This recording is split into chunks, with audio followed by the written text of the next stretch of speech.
In Galatians chapter 6 verse 1, the scripture says,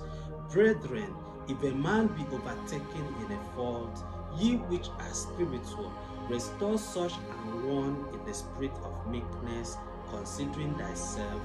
lest thou also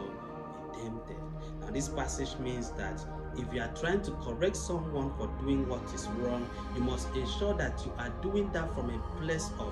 humility, a place of gentleness, and consider that you are a human being who can also fall a victim of the same thing, so that when the temptation to commit that same sin comes your way, you will be able to spot and overcome it. In other words, this passage means that if you want to correct someone for doing what is wrong from a place of pride or a place of self-righteousness, when the temptation to do that same thing comes your way, you will not be able to spot and overcome it, and in so doing, you are going to end up committing the very sin you are trying to warn someone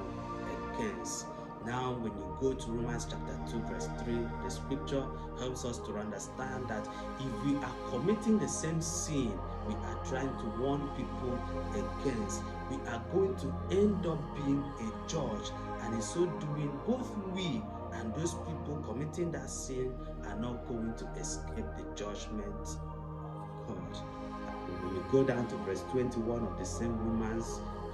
2, the scripture helps us to understand that we must ensure that we are not committing the same sin we are trying to warn people against. It makes an example that if you are preaching or telling people not to steal, that you must ensure that you yourself are not also